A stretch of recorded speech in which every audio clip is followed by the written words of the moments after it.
Amigos, ¿cómo están? Qué gusto saludarlos en Dilemas por Altavoz MX, tiempos de informes, de rendir cuentas, sobre todo particularmente en el Congreso del Estado, hoy con la diputada Lorena de la Garza, a quien saludo con gusto. ¿Cómo estás, diputada? Bien, ¿y tú, César? Con Bien, gusto también. saludarte a ti y a toda la comunidad de Altavoz. Platicar de esto que pues es importante cada año, temas de informe, temas de rendirle cuentas a la ciudadanía, de saber en qué se trabajó durante este año en el grupo legislativo del PRI, particularmente en tu agenda como diputada. ¿Cómo viste este segundo año? ¿Cómo has vivido el segundo año? Pues ha sido un año muy activo. La verdad es que para mí como representante popular, uno de mis objetivos es llevar lo que la gente me dice en la calle al Congreso del Estado de Nuevo León. Y ahí es donde de repente la cosa se puede poner un poco lenta, porque al final del día lo que los diputados hacemos es ver las leyes que regulan la vida del Estado de Nuevo León y los temas que le interesan a la ciudadanía. En mi caso me toca a mí presidir la Comisión de Movilidad, que tú sabes que pues es una de las grandes crisis que tenemos hoy en Nuevo León y es lo que me ha tocado a mí estar abordando a lo largo de estos 2 años, este segundo año particularmente, y pues sí, sigue siendo uno de esos temas. Me interesan mucho y he estado siempre involucrado también en temas de género, entonces también durante este año he presentado iniciativas que tienen que ver con ese tema, pero como grupo legislativo pues también siempre hemos estado, y como partido también siempre hemos sido un partido que está sobre todo con los sectores más vulnerables de la población, con la gente que pues necesita más que los funcionarios públicos le ayuden, y a mí eso es lo que más me gusta de este trabajo y en lo que me he enfocado mucho en este año, en estar cerquita de la gente, atendiendo sus problemas y sobre todo siendo con ellos un facilitador de cómo le podemos hacer para solucionarlos y poner en lo que a mí me corresponde ese granito de arena para que la vida de la gente sea mejor. Vámonos por temas de Nuevo León. Ahorita hablabas de uno súper importante, el tema de movilidad. Una crisis que hemos padecido desde hace varios años, pero que se ha acentuado últimamente. Muchos temas que engloban el sector de movilidad o el problema de movilidad. En ese sentido, ¿en qué camino va Nuevo León en este momento en temas de movilidad? Pues mira, lo que pasa es que no tienes que ser un gran experto en movilidad para saber que esta ciudad está saturada, ¿verdad? Ya somos muchos en esta ciudad, en los últimos años hemos crecido exponencialmente, no así la proveeduría de servicios básicos, como el tema del agua, como el tema de la movilidad y obviamente la seguridad. Ciertamente las autoridades están en algún punto rebasadas por todo este auge que ha tenido Nuevo León, y malamente, creo yo, siempre hemos visto separados los temas de desarrollo urbano con los temas de movilidad, porque van de la mano. Claro. De hecho, acabamos de tener un foro en el Congreso para este tema y salieron cosas muy, que dices tú, son básicas, pero no se han abordado, como el tema de banquetas, para ponerte un ejemplo. O sea, no tener una ley de banquetas en el Estado de Nuevo León que no promueve que haya una movilidad peatonal, que no quieres que caminen por toda la ciudad caminando, porque pues el calor y lo que tú quieras, imposible. Pero sí en distritos, como pasa en el distrito TEC. Sí. Entonces ahí, si hubiera este desarrollo, que ya se estuvieran haciendo estos proyectos de micromovilidad de los distritos urbanos, como los que ya están, como el distrito TEC, como el distrito Purísima, que a los que no han tenido oportunidad de pasar por ahí, es un distrito que está muy fregón y sobre todo muy caminable, muy amigable para la gente que anda a pie, o la gente que tiene movilidad limitada, reducida, la gente con discapacidad, los papás, mamás que traen una carriola. De eso se tratan estos distritos urbanos, y por algún motivo siguen estando solo encasillados en la Comisión de Desarrollo Urbano y no los vemos también como con una óptica de movilidad. Finalmente son proyectos que apoyan a desfogar la concentración de tráfico, la necesidad de desplazamientos largos, la necesidad no cubierta del transporte público. Entonces viene todo eso y estamos en una época en la que si no organizamos y fusionamos la movilidad con el desarrollo urbano, la ciudad va a seguirse colapsando más de lo que ya está colapsada ahorita. Porque si se siguen haciendo proyectos de desarrollo urbano sin pensar en el enfoque de movilidad, vamos a tronar en el corto plazo. Ahora, en ese sentido, mencionas dos cosas que me parecen importantes tocar a fondo. El tema, cada vez es más frecuente ver, por ejemplo, las estaciones de metro, filas enormes, sí. Los lugares en donde esperan el camión, las rutas de camión enormes, con un clima de 45 grados que se vuelve complicado. En tema de transporte, anteriormente yo recuerdo que había una mayor presión, por ejemplo, de Rocío Montalvo, que era una de las que más presionaba, pero hoy es parte del gobierno de Nuevo León. Hoy ha pasado en distintas ocasiones. Entonces, ¿crees que no hay la suficiente presión? Esa es la primera. Y la segunda, ¿hacia dónde va el tema del transporte? Porque se sigue tocando y no se soluciona. Es que fíjate, ese es un fenómeno que bueno que lo planteas, porque es un fenómeno bien interesante. La gente ha optado por hacerse de un carro, Sí. o gastar más en taxi por no tener la suficiencia y la disponibilidad de metro y camiones eficientes. Entonces tú, a una familia que gana el mínimo o que tienen un ingreso por debajo de la media, el transporte o su gasto en transporte llega a ser hasta 45% del ingreso familiar. Entonces tú, una familia, el 45% de su gasto se va en moverse de un lado a otro, pero no llegan. Entonces pierden trabajo, bonos de puntualidad, asistencia en la escuela, citas médicas en instituciones públicas y pierden mucho tiempo de vida arriba de un transporte. ¿Qué dice esa gente? Mejor me voy, o que dice mucha gente en realidad en este estado, prefiero invertirle en un carro a mis posibilidades con un crédito de muchos años, pero en el que sí tenga yo la garantía de que me voy a poder desplazar, porque el transporte ya no me da, ya no es suficiente. ¿Y eso qué es lo que hace? Pues que haya más tráfico en las calles, que las calles estén colapsadas y que ahora ya no tengamos horas pico, ahora tenemos horas súper pico, porque todas las horas son hora pico. Entonces, esas personas, hay otro grupo de personas que también están optando por compartir taxis para viajes. Entonces ya la gente se tiene que organizar de, a ver, ¿dónde vives? ¿Dónde trabajas? ¿A dónde vas? Vamos a compartir un taxi. Y algo bien absurdo.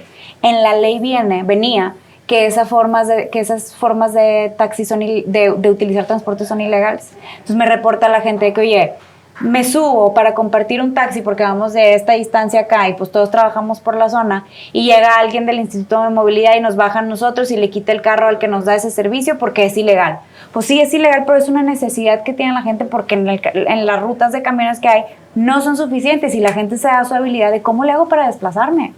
Entonces, definitivamente tenemos que ver la forma en la que las soluciones a la movilidad sí se den, pero aparte que se den encaminadas a lo que necesita el usuario. Eso es lo que yo siempre les digo. A ver, de un escritorio diseñar un proyecto, pues está bien padre y te puede salir una presentación fregona y haces un video espectacular, pero eso es lo que le va a resolver a la gente su problema. Lo estás diseñando pensando en tu usuario.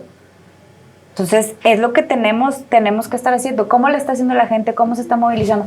¿Cómo te explicas tú que hay empresas que gastan más en pagar transporte privado de personal que en lo que le pagan a sus empleados? Debería ser al revés. Deberían de estar invirtiendo más en los sueldos de su capital humano que en servicios para poder llevar a sus empleados a sus plantas. Pero no es así porque pues tienen que garantizar que lleguen. Y hoy el transporte público no les garantiza que llegue su fuerza laboral. Un segundo tema que me preocupa sobre ese mismo fondo, ese mismo tópico, habla de la cantidad de gente que ya llegó de otros estados, de otros lugares del país, incluso también del extranjero. Y una situación que se ha dado en este gobierno es que llega inversión importante de empresas de la India, de Tesla, que tanto se ha mencionado, pero también me pongo a pensar, va a llegar más gente. Claro. ¿Y cómo le vamos a hacer? ¿Esta ciudad está preparada para eso? Sí, cada vez que lo menciono yo me dicen, ya no cabemos. Y a lo mejor sí cabe y sigues haciendo espacios. Nuestra crisis ahorita es que no tenemos la suficiencia para dar la proveeduría de los servicios. No. O sea, ¿cómo le vas a hacer para garantizarle a más personas que lleguen agua? Si llega este flujo que tú dices, ¿cómo le vas a garantizar transporte? Si llega toda esta gente que va a llegar, ¿cómo le vas a garantizar seguridad? Entonces, son fenómenos que obligan a las autoridades a que vayan, como se dice, emparejándose con esto que están logrando en desarrollo económico, porque sí está muy bien que lleguen todas esas inversiones, nomás que el Estado tiene que estar en orden, en paz y con suficiencia de servicios para que esto no colapse. La crisis de agua ya se solucionó, dice el gobernador. ¿Cómo lo ves tú? Pues vamos a la calle a preguntarle a la gente para que veas. Justo ayer andaba en Villalegre, me parece, en la colonia Villalegre, y uno de los vecinos fue el que me dijo que, oye, ¿nos puede ayudar? Porque si fíjese que aquí todos los días después de las 6 de la tarde cortan el agua. La bronca es que no nos avisan. Y un día la cortan de este lado y un día la cortan en las casas que están cruzando el parque y pues no sabemos, y muchos llegamos a trabajar después de las 6 de la tarde, ya no alcanzamos a juntar agua, para el día siguiente a las 6, 7 de la mañana que salimos sigue sin haber agua, entonces es un problema para nosotros. En el tema de la crisis del agua yo he sido bien insistente en que, a ver, sabemos que hay un problema de agua, hombre, vete a ver las presas, cómo están. No es un secreto, no lo puedes ocultar con un dedo, pero que haya transparencia, César, en el manejo de esta crisis de agua, que le digas a las colonias, a ver, tú, colonia A, no vas a tener agua los miércoles, tú, colonia B, no vas a tener agua los jueves, tú, esta zona no va a tener agua en estos horarios, porque así nos podemos programar todos. En cambio, cuando no tienes la disposición de esa información, pues obviamente le causas una molestia al ciudadano, porque pues el ciudadano también sabe que no hay agua y sabe que tenemos este problema de agua, pero lo que te pide es que le des chance de prepararse, de tomar sus previsiones, de juntar agua, de irle a tocar la puerta a un familiar para irte a bañar a su casa, para cubrir tus necesidades básicas. O sea, imagínate lo que fue para el municipio de García el año pasado quedarse 14 días seguidos sin agua. Y en San Pedro ni uno. Horas, en algunos días hubo horas que se quedaron sin agua. Esa desigualdad en proveer un servicio básico como ese, el agua, no se vale. O sea, deben de tener estos mecanismos constantes de transparencia y de información a la ciudadanía para prepararnos. En tu función como diputada, entendiendo que es tu primer periodo, tu primer proceso como diputada, ¿con qué te has topado? Es decir, entiendo que uno entra a un lugar imaginando una cosa, muchas ilusiones, con muchas ideas, muchas sueños, ilusiones. Metas. ¿Con qué te has topado? ¿Qué te has encontrado en el Congreso? Fíjate que una de las cosas que no me ha gustado en este par de años es que la política se ha judicializado mucho y como que ya hay gente que dice, no, ya no es necesario hacer política, ya todo mételo a controversia constitucional, en todo mete un juicio, en todo mete una demanda, en todo mete un amparo, en lugar de esa conciliación que la gente espera de nosotros. Es parte de la política. Que es parte de hacer política, es así, es encontrar esos puntos medios en los que todos tenemos, a lo que todos podemos llegar, porque lo que está en medio es el interés de la ciudadanía y ahí es donde debemos de jugar todos. Esa es la cancha en la que debemos de estar. Entonces, si a mí me preguntas, eso es con lo que me he topado en estos 2 años, que no, la verdad es que no me gusta. Tengo muchos años en esto y la verdad es que soy una apasionada de este tema. Me encanta el servicio público. Hago otros proyectos, pero a mí esto es lo que me apasiona, el servicio a la gente, estar en las colonias, ayudarlos en la medida de mis posibilidades. Sí es mi vocación. Espero seguirlo haciendo mucho tiempo, pero así como están las cosas ahorita, la neta no me gusta. No por eso quiero claudicar, pero sí creo que las cosas se pueden estar haciendo muy diferentes si hay voluntad de neta de conciliar. Viendo el caso de Fernando Adame, que es muy reciente y que la presión fue tanta que dijo renuncio a mi hermana y después vemos. Te lo pregunto muy directo, ¿hay una persecución que ya pasó de lo político a lo personal? Es decir, ya se cruzó esas líneas que anteriormente se tenían de, oye, esto no se toca, la familia no se toca, lo personal no se toca, todo lo político, adelante. Lo personal no se juega con eso. Ya se cruzó esa línea. Se cruzó y se cruzó de una manera muy vil. El uso de las instituciones del Estado para amedrentar y hostigar funcionarios, pues es algo que lo hemos denunciado legalmente y públicamente también y nos ha costado mucho. Porque la persecución, lejos de ceder cuando lo denuncias, aumenta de una manera muy burda y muy cruel. El Inge Adame obviamente fue presionado, fue hostigado mucho, tanto él como su familia, para que él renunciara a su cargo, cuando lo que nosotros como legisladores deberíamos de tener es la libertad de poder ejercer nuestro cargo con plenitud, de que no nos va a pasar nada por externar nuestras opiniones, por representar a la ciudadanía, por representar sus problemas y tratar de buscarle solución. Deberíamos de tener esa libertad. Desgraciadamente, pues eso se ha perdido, como dices tú, esa raya se ha cruzado, y yo quiero pensar que no estamos en el escenario en el que no haya retorno. Quiero que sí haya un retorno y que regresemos a las prácticas de la buena política, de la conciliación, de la negociación, del entender que en la democracia no necesariamente hay unanimidad en las posturas. Podemos tener diferencias, se vale. O sea, imagínate que todos pensáramos igual, pues, ¿qué sería de esto? Se vale tener estas diferencias, lo que no se vale es amedrentar, amenazar, hostigar y violentar a quien piensa diferente a ti. ¿Quién pierde en esta lucha? La gente. O sea, obviamente los que estamos ahí metidos perdemos mucho porque pues hay inestabilidad en nuestras familias, hay presiones, hay miedo, hay zozobra, estamos pasando por momentos bien difíciles, pero al final del día quien pierde con esta forma de hacer las cosas es la gente, porque pierde que sus legisladores los estén representando con libertad, con interés, con empuje, que nos sintamos libres y motivados a hablar de los problemas que hay en Nuevo León, que no los podemos tapar no podemos tapar el sol con un dedo. Y finalmente en ese camino quien pierde es la gente, porque además pues algunos funcionarios de algunas áreas del Estado están concentrados en hostigarnos en lugar de estar concentrados en darle un servicio a la ciudadanía. En este sentido, y pasando a otros temas sobre otra crisis, que es la crisis de inseguridad, y lo vemos muy particularmente en los enfrentamientos constantes de fuerza civil con grupos delincuenciales, sí. Particularmente del crimen organizado. Hay una imagen que me hizo retroceder al 2010, que fue personas colgadas del puente. O sea, ya empezamos a ver ese tipo de imágenes que padecimos en el 2010 y que hoy de repente tiene otra vez esos rasgos. ¿En qué situación de seguridad nos encontramos? Lejos de hablar de estadísticas, que yo creo que las estadísticas aburren, la gente que nos está viendo sabe que hay una crisis de seguridad porque se vive, porque se siente, porque lo ves en las noticias. No, esta es otra cosa que no podemos tapar el sol con un dedo. Volver a esas estadísticas y a esas imágenes del 2010, yo creo que a todos en Monterrey que lo vivimos te pone la piel chinita, sí. Y sobre todo te da miedo de lo que pueda venir, porque en 2010 la pasamos muy mal. Costó mucho recuperarnos. La IP le entró junto con el gobierno, crearon la Fuerza Civil, cambiaron el modelo de seguridad y las cosas volvieron a volvieron a estar seguras y en paz, pero le costó mucho a Nuevo León esa época.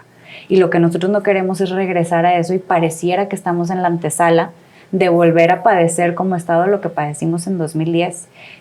Las zonas fuera del área metropolitana de Monterrey, como se dice coloquialmente, están ardiendo.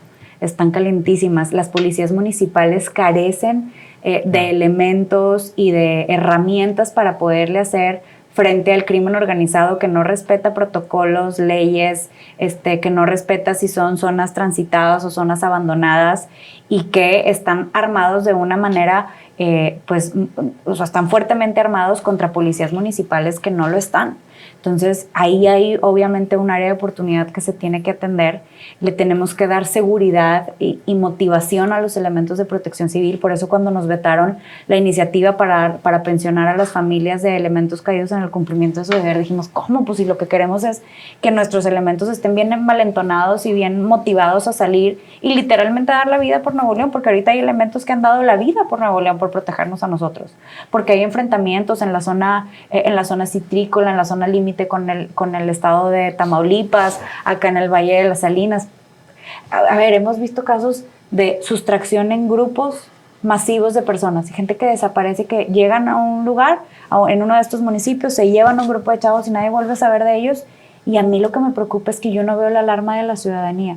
Quizá hemos llegado al error de normalizar que eso esté pasando en Nuevo León, porque no es normal y no es algo que se puede sostener en el paso del tiempo. Tiene que cambiar, tiene que haber, no digo que no esté habiendo un combate frontal al crimen, que evidentemente sí lo está haciendo, pues hemos visto esos combates en prensa y en diferentes comunicaciones, pero tiene que ser una estrategia que funcione para darle seguridad y tranquilidad a las familias. ¿Por qué? Porque además de los delitos de alto impacto que hemos visto con el tema con los grupos del crimen organizado, el delito del fuero común, el robo a casa habitación, el robo a transeúnte, el robo en el transporte público, ya es algo de todos los días y la gente también como que ya se acostumbró. Eso no está bien, se tiene que cuidar la seguridad, no nada más con los delitos de alto impacto, pero también el del ciudadano de todos los días que pues es afectado en su patrimonio por esta inseguridad. Y por último me voy a la última crisis que tengo detectada, digo hay muchas, pero tengo detectadas como grandes, la crisis política evidentemente,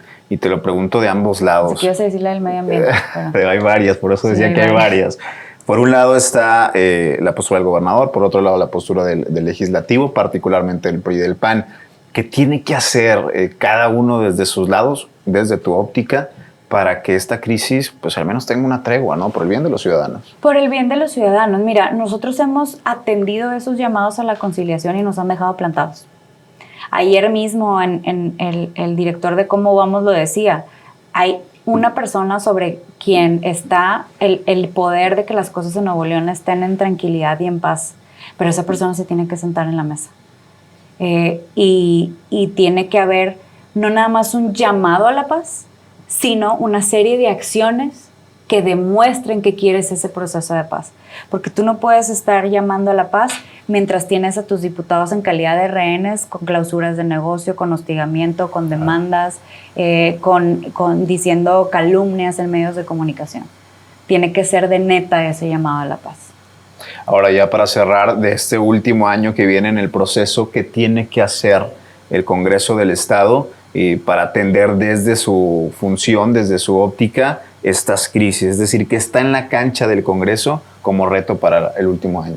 Pues mira, a mí me encantaría que pudiéramos trabajar de la mano con el Poder Ejecutivo y con los secretarios para ver de estas crisis que decías que hay en Nuevo León, cómo las podemos llevar a la ley de egresos. Oye, ¿necesitas más camiones? Ok, va. Nomás pásame la información de cómo van los contratos de todos los camiones que no han llegado y cómo le hacemos para llegar a la suficiencia de camiones que tenemos. ¿Necesitas que haya cambio en las leyes? ¿Necesitas meter este presupuesto en la ley de egresos? ¿Qué necesitamos hacer? En temas de salud, las clínicas municipales no tienen un curita, no tienen una jeringa. Deja tú que tengan médicos, no tienen insumos. Bueno, hay que hacer que tengan el presupuesto para tener esos insumos. Tenemos que hacer una modificación a la ley. Hagámosla, siéntense con nosotros. Pero esa actitud de no tener diálogo porque desde la óptica de alguien somos enemigos es un error.